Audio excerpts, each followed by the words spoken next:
안녕하세요. 저는 레벨업에서 CTO로 일하고 있는 김준기라고 합니다. 그래서 반갑습니다. 그래서 제가 제목을 처음에 이 발표를 되게 정할 때 고민을 많이 하다가 무슨 이야기를 해도 끼워 맞출 수 있는 제목을 정해야겠다 해가지고 굉장히 제너럴한 하드웨어와 소프트웨어 사이에서 어딘가에서 AI를 외치다 이런 이야기를 했는데요. 이게 이제 이 백엔드.ai라는 제품을 개발을 한 지가 이제 뭐 소르나라든지 이런 아주 초창기 시절부터 하면은 이제 거의 9년이 다 돼가는 상태입니다. 그래서 9년 동안 한 가지 제품을 하나의 코드 베이스로 개발을 하고 그 과정에서 이제 2015년의 상황과 지금 2023년의 상황을 봤을 때 굉장히 많은 것들이 바뀌었고 하드웨어 기술도 엄청나게 발전을 했고 소프트웨어도 굉장히 많이 바뀌었고 이런 과정에서 어떻게 하면은 이러한 변화들을 수용하면서 계속 꾸준히 발전해 나갈 수 있는 제품을 만들 수 있는가에 대해서 이제 저는 어떻게 보면은 이제 제품이나 이 프로젝트의 이렇게 매니저이기도 하면서 동시에 또 저 스스로도 개발자이기도 하면서 아키텍트 역할을 하기도 하면서 이런 상황에서 이제 고민했던 그런 포인트들 그리고 어떤 것들이 어려웠고 각 분야에서 어떤 어려운 점들을 저희가 해결하고자 했는지에 대해서 이제 한번 오버뷰를 하는 그런 시간을 가져와 볼까 합니다. 그래서 목차는 간단하게 구성을 했고요. 저희가 일단은 이제 AI라는 기술이 등장을 하면서 어떤 변화들이 일어나고 있는지 그리고 그런 것들을 수용하기 위해서 이 기술, 이 인더스트리에서 어떠한 일들이 벌어지고 있고 특히 클라우드 컴퓨팅과 HPC 분야가 결합을 하고 여기 하드웨어 가속 기술이 접합이 되면서 어떠한 변화들이 일어나고 어떠한 도전 사항들이 있었는지 그리고 이런 것들을 계속 이제 5년, 10년 이상 수용하면서 발전해 나갈 수 있는 소프트웨어 플랫폼을 만드는 데 있어서 어떠한 고민들이 필요했는지 그런 것들을 다 합쳤을 때 우리가 만들고 싶은 궁극의 AI 시스템이라는 게 이제 어떤 거고 그 과정에서 느낀 소회 같은 것들을 간단하게 공유를 드려볼까 합니다. 그래서 저도 그 슬라이드를 사실 되게 늦게 만들기 시작을 했는데 이제 챗GPT에 붙어있는 달리를 이용해서 많은 일러스트들을 그림을 그렸고요. 여기 일러스트를 보시면 중간에 조금 이상한 점들이 있어요. 예를 들면은 중간에 머리가 없는 이상한 사람이 하나가 있고 그리고 저 무슨 이렇게 실험복 가운 같은 걸 입고 있는 박사 아저씨가 잡고 있는 막대기가 뒤에 있는 그 원시인의 창하고 연결이 돼 있고 이제 뭐 약간 이런 이상한 점들이 있긴 하지만 그래도 제가 이제 의도했던 이제 인류가 이제 진화를 하면서 이제 점점 컴퓨터 속에 인간이 되는 이제 뭐 그런 그림을 재밌게 그려줘서 한번 넣어봤고요. 이제 이 분야가 사실 과학 분야도 마찬가지고 저희가 이 회사를 만들게 된 계기도 마찬가지입니다. 저희 신정규 대표님 같은 경우도 물리학을 전공을 하셨었고 저도 이제 전산과에서 이제 박사과정까지 공부를 하면서 가장 많이 이렇게 어떤 문제의식을 갖게 됐던 게 과학이나 이 기술의 발전의 근간에 있는 거는 우리가 이제 객관성, 그 다음에 재현 가능함. 그러니까 이게 결국에는 내가 이 방법으로 한 것을 다른 사람도 같은 방법을 쓰면 같은 결과를 얻을 수 있다라는 게 사실은 그 근본적인 어떤 철학적인 기준인데 이게 이제 점점 어려워지는 거예요. 왜냐하면 뭘 하나 돌려보고 뭘 하나 테스트를 해보고 실험을 해보려면은 필요로 하는 자원의 양이 너무 많아져서 자본 집약적인 그런 형태로 가게 되고 그리고 이제 이걸 하기 위해서 알아야 되는 배경 지식이 점점 누적이 되니까 알아야 되는 게 너무 많은 거죠. 그래서 복잡도가 올라가고 이런 문제들을 어떻게 하면은 우리가 해결을 잘 해서 AI를 누구나 개발하고 누구나 서비스하고 누구나 그 유용성을 누릴 수 있게 할 것인가 라는 관점에서 저희가 이제 이 엔지니어링을 좀 잘 해보자 라는 이제 목표를 갖고 시작을 하게 됐고요. 특히 저희 같은 경우는 이 머신러닝 분야 자체가 갖고 있는 어떤 워크로드의 그런 특징적인 부분들 또 대규모 하드웨어를 다룰 때 어려움들 그 다음에 이러한 것들을 아우르는 소프트웨어 시스템을 만들 때 이게 우리가 뭐 하드웨어 제품을 만드는 것과 소프트웨어 제품을 만드는 거는 비슷한 부분도 있지만 되게 다른 부분들도 있잖아요. 그래서 그런 것들을 저희가 어떻게 수용해 나갈 것인지에 대한 고민들이 있었습니다. 그래서 이제 크게 저희가 고민했던 거는 HPC와 클라우드 컴퓨팅과 가속 컴퓨팅들을 어떻게 잘 합쳐서 하드웨어에서도 하드웨어의 최신 가속 기술들을 최대한 활용을 하면서도 이거를 우리가 클라우드 같이 잘 추상화된 형태로 소프트웨어 시스템에 잘 녹여낼 수 있을 것인가 이런 것들에 대한 고민입니다. 그래서 이제 클라우드 컴퓨팅 같은 경우는 패러다임을 많이 바꿔놨죠. 그래서 옛날에는 서버 대수도 많지 않았고 서버 하나하나를 약간 신주단주 모시듯이 되게 이렇게 아껴서 이렇게 케어를 하는 그런 개념이었다면 지금은 그냥 VM들 뭐 혹은 컨테이너들을 막 몇천 몇만 개를 띄워놓고 뭐 몇 개 죽어도 또 새로 띄우면 되지 뭐 약간 이런 느낌으로 엔지니어링을 하잖아요. 그래서 이 이제 자동화라는 걸 통해서 굉장히 큰 규모의 그런 인프라들을 비교적 소수의 엔지니어로 이제 관리를 할 수가 있게 되는 그런 상황을 볼 수가 있습니다. 그거를 이제 가능하게 해주는 가장 근본적인 기술 중에 하나가 이제 가상화 컨테이너 기술이 있는데, 이 컨테이너라는 것 자체는 이렇게 운영체제 수준에서 어떤 뭐 프로세스 아이디, 이름 공간이라든지 혹은 보여지는 하드웨어 리소스라든지 이런 것들을 잘 나눠줘 가지고 각각의 프로세스들이 일종의 가상화된 컴퓨터를 내가 쓰고 있는 것처럼 이제 착각을 하게 만드는 그런 기술이라고 볼 수가 있는데, 이게 이제 VM 대비 하드웨어 성능을 그대로 활용할 수 있다는 장점이 있다 보니까 최근에 이제 클라우드라든지 이런 이제 좀 고성능이 필요한 분야에서 이제 많이 도입이 되고 있는 그런 기술입니다. 우리가 이제 컨테이너라고 했을 때 보통 도커를 많이 연상을 하게 되는데, 그 이유가 이제 뭐냐면 이 컨테이너라는 이 기술적인 그 백그라운드는 사실 그 전부터 있었지만은 그 오버레이 파일 시스템이라는 개념을 갖고 와서 우리가 이제 소프트웨어를 배포하는 거를 이제 파일 시스템 어떤 레이어 형태로 배포를 하는 개념을 가지고 오면서 이게 재현 가능한 어떤 환경을 만드는 데 도움이 많이 되겠다라는 데서 이제 유명해지게 됐고, 근데 이제 이 컨테이너 시스템이 처음에 이제 웹 어플리케이션이라든지 이런 그 인터랙티브 워크로드를 호스팅하는 목적으로 먼저 개발이 되다 보니까 이게 이제 그 딥러닝이나 AI나 HPC 같은 상대적으로 배치로 장시간 유지하면서 돌려야 하는 그런 워크로드들을 호스팅하는 데는 좀 많은 어려움이 있었습니다. 그리고 최근에는 이제 아까 앞에 정규님께서 얘기해 주신 것처럼 워크로드 특성들이 그 예전에는 인퍼런스는 예를 들면 웹 어플리케이션처럼 그냥 CPU에서 대충 호스팅을 해도 됐다면은 지금은 이 그런 워크로드와 트레이닝 워크로드와 이런 것들을 다 섞어서 돌려야 되고 양쪽 다 성능이 엄청나게 요구가 되고 막 이런 이제 굉장히 믹스드 워크로드들이 등장하고 있고요. 또 기존에는 컨테이너를 이제 우리가 대규모로 오케스트레이션을 한다, 스케줄링을 한다 했을 때 CPU 메모리, 뭐 디스크 공간 정도의 이제 비교적 호모지니어스하게 다룰 수 있는 그런 자원들만 다뤘다면 이제는 GPU도 다뤄야 되고 여기에 뭐 어떤 경우는 NPU 같은 가속기 칩들도 들어가고 이걸 또 뭐 RDMA로 엮어가지고 무슨 고속 네트워킹을 붙여야 되고, 그리고 이제 스토리지도 로컬 디스크만 쓰는 게 아니라 바깥에 있는 네트워크 스토리지들 막 묶어서 써야 되고, 이런 것들 어떻게 그러면 통합적으로 관리를 할 거냐, 이런 거에 대한 문제들이 점점 대두가 되고 있습니다. 또 이제 제가 이제 고객사들을 만나면서 많이 이제 부딪히는 문제 중에 하나가 컨테이너에서는 왜 수도가 안 되나요? 이런 거 되게 많이 물어보시는데요. 이게 이제 뭐 여러 가지 기술적인 이유를 얼마든지 설명을 할 수는 있지만은 이게 이제 사실 컨테이너라는 게 VM보다는 프로세스에 가까운 개념이다라는 거를 이제 고민인 거죠. 이런 거를 어떻게 고객님께 잘 이해하실 수 있게 설명을 할 것이냐, 이런 것들이 좀 현실적으로 고민이 되는 부분들도 있기는 합니다. 그다음에 이제 HPC 같은 경우에는 사실은 여기가 헤테로지니어스한 어떤 뭐 다양한 자원, 다양한 종류의 프로세서 이런 것들을 섞어서 돌리고 묶어서 돌리고 이런 거는 사실 HPC라는 분야가 굉장히 오래전부터 잘 해오던 그런 일이기도 합니다.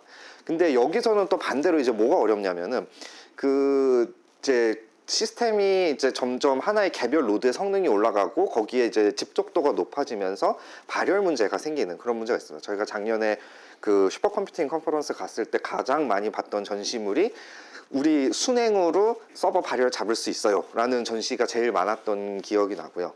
그 다음에 이제 기술적으로 그러한 시스템들을 이제 대규모로 엮다 보니까 기존에는 이제 데이터를 파티셔닝해서 각각의 서버가 자기가 계산할 데이터를 들고 있고 그냥 그 안에서 계산을 돌리고 그 결과를 합치는 방식이었다면, 이제는 모든 서버가 포인트 투 포인트로 굉장히 고대역폭의 네트워크를 활용해서 분산 처리를 해야 되는 그런 상황들이 벌어지고 있습니다. 그런 게 이제 하나 어려운 점이 있고, 그 다음에 HPC 분야에서는 사실은 그동안은 크게 고려를 안 했던 부분이 멀티 테넌스입니다. 그래서 다양한 사용자, 그러니까 서로를 신뢰할 수 없는 임의의 사용자들이 같은 자원풀을 공유했을 때 뭐 예를 들면 어떤 한 사용자가 뭐 프로세스를 다 킬하는 명령을 내렸다고 해서 다른 사용자의 프로그램이 죽으면 안 된다든지 뭐 이런 아주 기본적인 것부터, 한 사용자가 자원을 다 끌어다 쓰면 다른 사람들의 작업은 다 대기를 할 수밖에 없는데 그런 것들을 어떻게 적절하게 끊어줄 것인가 하는 부분이라든지, 이런 것들에 대해서는 사실은 이 전통적인 HPC에서 다루던 시스템들은 상대적으로 좀 덜 최적화가 되어 있는 부분들이 있습니다. 왜냐하면은 비교적 이제 연구소 내 사람들이라던가 혹은 뭐 별도로 이제 관리자가 신청을 받아서 뭐 나 이 슈퍼컴퓨터를 뭐들 며칠 몇 시부터 뭐 얼마 동안 이용을 할 겁니다. 이런 식으로 이렇게 미리 아예 시간을 잡아놓고 그 시간에는 그 사용자만 쓰게 한다든지, 사실 이런 식의 이제 관리를 하던 분야이기 때문에 오히려 막 우리가 클라우드 서비스에서 HPC나 슈퍼컴퓨터를 쫙 오픈해서 아무나 들어와서 쓰세요 할 수 있는 상황에 대응이 바로 안 되는 거죠. 그래서 그런 것들에 앞에서는 멀티 테넌시 이런 것들은 컨테이너 VM을 통해서 잘 하지만 또 HPC 같은 분야에서는 그런 것들이 잘 안 되고, 또 앞에서는 그런 헤테로지니어스한 자원을 다루는 게 아직 잘 안 되지만 이 분야는 또 그걸 잘하고, 이러한 장점들을 어떻게 잘 섞어서 만들 것인가에 대한 고민이었습니다. 그래서 이 과정에서 저희가 이제 하드웨어 가속 기술들도 굉장히 많이 보게 되었는데, 이제 뭐 쉐이더라는 거는 이제 게임이나 이런 것들을 좀 좋아하시는 분들이 아마 들어보신 적은 있는 용어일 거예요. 그래서 처음에는 이제 화면에 표시되는 픽셀들이 어떤 연산을 추가로 하는 아주 그런 간단한 개념에서 시작을 해서 나중에 뭐 유니파이드 쉐이더 모델 이런 것들이 나오고, 이거를 그럼 여기다가 아예 조금 더 명령어를 몇 개 더 추가해서 제너럴한 어떤 뭐 C++ 코드를 컴파일해서 돌릴 수 있는 그런 걸 만들어 보자 해서 나온 게 이제 엔비디아에서 만든 게 쿠다 같은 기술들이 있죠. 그래서 이런 걸 통해서 이제 우리가 그냥 CPU만 있는 컴퓨터에서도 다 돌아가는 거지만 이거를 GPU를 꽂으면은 뭔가 더 빨라진다라는 어떤 그래픽 가속이라는 개념을 이제 만들게 됐고, 지금은 이거를 점점 더 특화시켜서 이제 뭐 NPU 같은 것들도 나오고 있고 이제 그런 상황이 된 거죠. 근데 이게 또 가져오는 문제가 있습니다. 왜냐하면 운영체제는 CPU라든지 메모리라든지 이런 것들은 이미 뭐 70년대, 80년대부터 이미 다 연구가 돼서 표준화된 인터페이스나 뭐 컨텍스트 스위칭을 어떻게 해야 되고 이런 것들이 다 명세가 만들어져 있어서 잘 돌아가지만, GPU라든지 이런 새로운 가속기들은 각 벤더들이 만든 전용 런타임이나 이런 것들을 사용을 하기 때문에 그만큼 또 이런 자원들을 어떻게 잘 연동해서 돌릴 건가 하는 고민이 필요해집니다. 그리고 이제 성능 병목 지점이 바뀌는 문제들도 있습니다. 예를 들면은 이제 옛날에는 그냥 프로세서 자체가 너무 느렸기 때문에 발생하는 문제들이 있었고, 프로세서가 충분히 빨라지고 나니까 그 다음에 또 거꾸로 데이터를 읽고 쓰는 IO가 문제가 되고, 그게 좀 개선이 되고 뭐 SSD가 나오고 플래시가 나오고 하면서 좀 개선이 되다가, 또 이제는 네트워크로 뭐 굉장히 대용량의 데이터를 주고받는 분산 처리를 하니까 네트워크가 병목이 되고, 그러더니 이제는 뭐 라지 랭귀지 모델이라는 게 갑자기 나오면서 막 거대한 막 엄청나게 큰 벡터들을 메모리에서 막 읽고 쓰기를 하려니까 갑자기 뭐 고대역폭 메모리를 이제 써야 되는 상황이 되고, 이제 막 이런 식으로 계속 병목 지점들이 이동을 합니다. 또 시간이 지나 아마 뭐 다시 다른 게 병목이 될 수도 있고, 이제 그런 식으로 계속 변화가 되겠죠. 그래서 이러한 이제 하드웨어 가속 기술들의 이제 복잡도 자체도 굉장히 올라가고 있는 상황이다라는 이야기를 하고 싶었고요. 근데 이런 과정에서 저희가 어떻게 이런 그 도전 사항들을 소프트웨어를 통해서 문제를 해결할 거냐, 이 소프트웨어가 가지는 어떻게 보면 또 근본적인 특징 같은 것들이 있습니다. 그런 부분에 대해서도 좀 잠깐 얘기를 해볼까 하는데요. 우리가 이제 소프트웨어라는 게 뭐냐, 그게 뭘로 구성되어 있느냐라고 했을 때 눈에 보이는 실체를 본다면은 뭐 코드가 당연히 코드도 하나의 요소가 될 거고, 이거를 이제 뭐 설계하는 과정에서 만들어낸 다양한 문서 같은 것들도 포함이 될 거고, 또 이 코드를 이제 빌드해서 실제 최종 실행 가능한 프로그램을 만들기 위한 과정에 들어가는 여러 가지 뭐 도구라든지 환경이라든지 이런 것들도 다 포함이 되겠죠. 근데 이제 저도 처음에 뭐 회사를 시작할 땐 사실 여기까지 고민을 하지 않았어요. 근데 이제 회사가 저희도 뭐 7년, 8년 이렇게 넘어가다 보니까 개발팀에 이제 인원도 점점 늘어나게 되고, 뭐 시니어 분들도 모시게 되고 주니어 분들도 모시게 되고 이러면서 되게 고민을 많이 하게 되는 거죠. 이 소프트웨어 시스템이라는 게 예를 들면 그런 거예요. 지금 백엔드다 AI 소스 코드가 깃허브에 막 올라가 있는데 갑자기 저희가 다 없어졌어요. 이 세상에서 갑자기 저희 그 레벨업 사람들이 다 없어졌어요. 그럼 그 소스 코드는 어떻게 될까? 그 소스 코드만으로 과연 이 소스 코드의 생명력을 유지하는 게 가능한가? 그렇지 않죠, 일반적으로 생각을 해보면. 그래서 그러한 거는 제가 봤을 때는 이제 저희 팀 구성원들 사이에서 공유하고 있는 암묵적인 어떤 무형의 지식과 공유된 경험 같은 것들이 되게 중요한 요소가 아닌가. 그리고 그렇기 때문에 새로 오신 분들이 갑자기 데이 원부터 나 백엔드.ai 기능을 추가하려 해서 딱 코딩을 해서 날릴 수가 없는 거죠. 이게 왜 이렇게 만들어져 있는지, 내가 이거를 이 부분을 고치려면은 어디를 알아야 되는지, 일단 막 이런 것들을 알아야 되잖아요. 그런 이제 맥락이라는 것들이 굉장히 중요해지는데, 이런 것들을 어떻게 잘 이제 확산하고 이렇게 전파할 수 있을 것인가, 이런 거에 대한 고민들이 생기는 거죠. 그 다음에 이제 제가 2015년인가 아마 2014년 말이었나, 처음 이 GitHub 레포지토리에 git init을 하던 순간을 제가 아직도 기억을 합니다. 정확히 몇 월 며칠인지는 모르겠는데 아무튼 그때만 해도 제가 2023년에도 그 코드를 짜고 있을 줄 몰랐어요. 근데 이제 한 8년, 9년 이렇게 되다 보니까 이 코드를 이제 이 오른쪽 위에 이건 기술 부채라고 해야 되나 기술 부비 트랩이라고 해야 되나 이제 이런 메시지가 지난주 금요일에 이제 저희 채팅방에서 나왔던 이야기고요. 저게 제가 한 8년 전쯤에 짜둔 코드 때문에 고객사에서 장애가 난 거예요. 쉽게 말해서. 네. 뭐 자세한 상황을 다 설명드리기는 어렵지만 그래서 이제 보니까 뭐 사실 되게 간단한 거라 한 줄만 고치면 되는 문제기는 했는데 이제 그런 거를 과연 다 기억을 하고 내가 뭔가 할 수 있는가 이런 문제들이 생기는 거죠. 예. 8년 전에는 그걸 넣은 이유가 있었고 근데 지금은 더 이상 그걸 넣은 이유가 맞지 않는 상황인데 그걸 바꾸는 거를 깜빡한 거죠. 예. 그런 것 때문에 이제 발생하는 문제들이 있고 이제 그래서 이런 문제들을 어떻게 하면 가능한 피할 수 있는가에 대해서 이제 뭐 소프트웨어 공학적인 측면에서 다양한 이야기들이 이미 나오고 있습니다. 그래서 뭐 그런 것들에 대해서는 제가 지금 자세히 다 설명은 안 드릴 거고, 근데 이제 제가 이제 느끼기에 점점 어려워지는 거, 이게 팀이 역사가 길어지고 사람이 늘어나면서 어려워지는 거는 예를 들면은 뭐 이런 기능을 추가해보고 싶은데 이게 뭐 설계하는 방향이 한 3가지 정도가 있는데 어떤 게 가장 좋을지 요거는 뭐 예를 들면은 어떤 라이브러리를 갖다가 한번 테스트를 해보고 요거는 뭐 이렇게 코드를 짜서 한번 테스트를 해보고 근데 이 중에 어느 게 뭐 예를 들면 성능이 더 좋을지라던가 이런 것들을 뭔가 테스트를 하고 그런 결과를 보고서 그럼 우리가 이 방향으로 가겠다 이렇게 선택을 하고 싶을 때가 있잖아요. 근데 그런 걸 하기 위해서 필요한 준비 과정이 이제 점점 이제 복잡해지는 겁니다. 그리고 그걸 하기 위해서 알아야 되는 배경 지식의 범위도 점점 넓어지는 거고, 예를 들면은 최근에 저희가 이제 보고 있는 문제 중에 하나는 뭐 리눅스 시스템 콜 필터링하는 어떤 이제 그런 컴포넌트가 있는데 이거의 성능을 높이기 위해서 그 프로세스 아이디 매핑하는 부분이 이제 병목이다라는 거는 이제 저희가 발견을 했는데, 그럼 그 병목을 어떻게 해결할 것인가에 대해서 이제 여러 가지 솔루션을 찾는데 뭐 리눅스 커널 5.0 이상에서만 지원이 되는 PID-FT 오픈이라는 시스템 콜을 활용해서 이거를 뭔가 비동기적으로 프로세스 테이블이 변하는 걸 잡을 것이냐, 아니면은 뭐 넷링크라는 이제 리눅스의 라우팅 테이블 제어하는 인터페이스에 있는 프로세스 이제 그 생명주기 모니터링 뭐 플래그 같은 거를 이게 문서화가 안 돼 있거든요. 그래서 뭐 그런 거를 갖다 쓸 것이냐, 뭐 이런 걸 해봤는데 이거 다 테스트를 해보고 어떤 게 가장 나을지 이런 거를 해보는 것 자체가 이제 굉장히 막 일이 되는 거예요. 네, 그런 것들에 대한 고민들이 있고, 그리고 이제 그 뭐 리눅스 커널 버전이 올라가는 거, 뭐 다음에 저희가 사용하는 다양한 의존성의 버전이 올라가는 거, 이런 것들에 대한 걸 어떻게 매니지를 할 거냐, 그리고 이런 모든 과정을 수행하면서 동시에 저희 개발팀을 어떻게 원활하게 확장을 할 것이냐, 이런 고민들이 있습니다. 이거는 뭐 글자가 되게 많은 슬라이드인데 뭐 이런 식으로 이제 다양한 라이브러리들을 저희가 이제 계속 교체를 해 왔어야 했었고, 2015년에 저희가 썼던 라이브러리와 뭐 16년에 썼던 라이브러리와 17년에 썼던 라이브러리가 다 다르고요.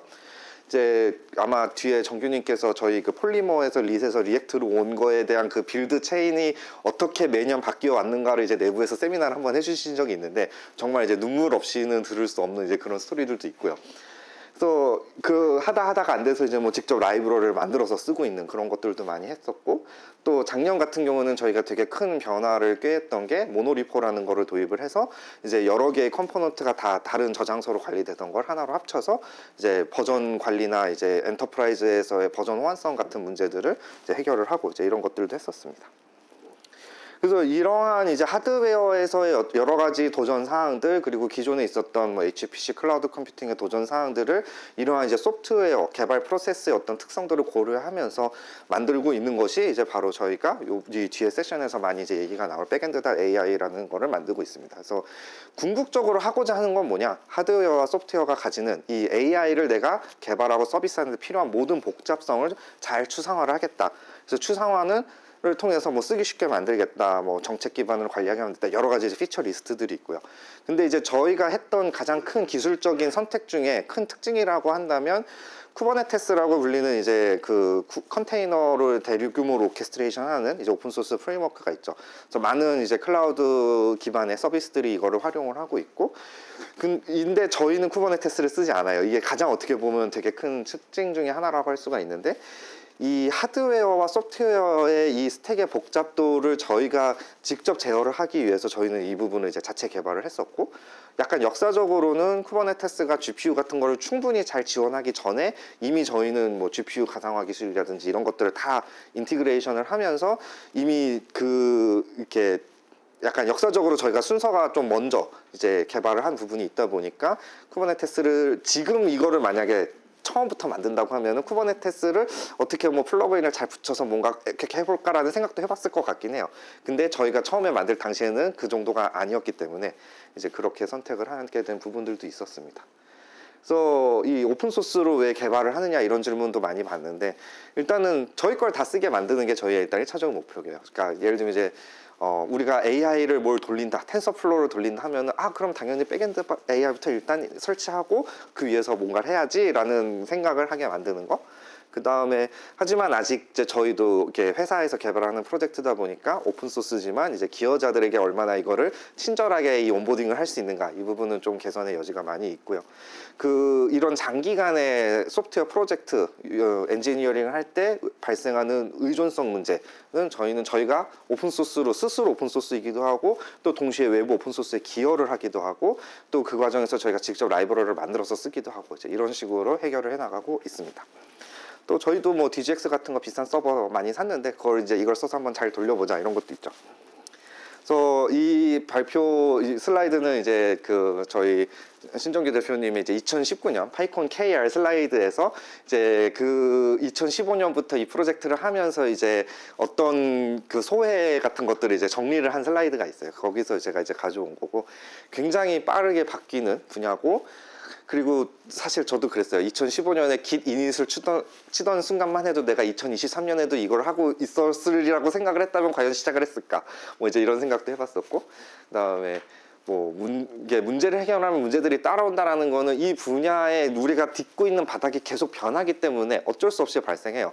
한때는 사람들이 다 텐서플로우로 썼지만 또 어느 순간은 보니까 다 파이토치를 쓰고 있고, 또 어느 순간 보니까 허깅페이스에서 만든 트랜스포머스를 또 다 쓰고 있고, 막 바뀌는 거예요. 저희 위에서 돌아가는 워크로드도 바뀌고, 쿠다 8.0에서 시작했는데 지금 12.1 버전까지 왔고, 뭐 엔비디아 도커도 처음에는 명령어 래퍼 스크립트로 시작을 했다가 지금은 별도의 뭐 컨테이너 툴킷 런타임으로 막 다 바뀌어 있고, 이런 것들을 계속 쫓아가야 되니까 설상가상. 네. 그리고 그럼에도 불구하고 이거를 사람들이 쓸 수 있는 형태의 어떤 UI나 이런 것들을 붙여서 어쨌든 딜리버를 해서 짠 하고 그 어떤 지점을 찍어주는 거, 그런 것도 활용 정점 이런 것도 되게 중요하다, 이런 생각들을 했었습니다. 그래서 저는 이 슬라이드를 보면 가끔 되돌아봐요. 가끔 다시 열어보거든요. 그래서 맞아, 그렇지, 맞아 이러면서 이제 약간 스스로 위안을 삼기도 하고, 이제 그런 엔지니어링들을 하고 있습니다. 그래서 제가 지금 발표가 시간이 약간 오버했는데 이런 그걸 바탕으로 저희가 하드웨어, 소프트웨어의 균형을 맞추면서 이 각 분야의 가장 최신의 발전 사항들을 어떠한 방식으로 저희가 접근을 해서 이거를 하나의 백엔드 AI라는 제품으로 이제 녹여내고 있는지, 이런 것들에 대한 이제 그 뒤에 숨어 있는 약간 배경 같은 것들을 좀 소개를 드렸고요. 이 뒤에 나오는 세션들에서 이제 뭐 실제 고객 사례라든지 또 이러한 이제 플랫폼 개발하면서 나왔던 다양한 디테일한 기술들에 대해서 이제 살펴보실 수 있는 시간이 되기를 기대해 봅니다. 감사합니다. 네.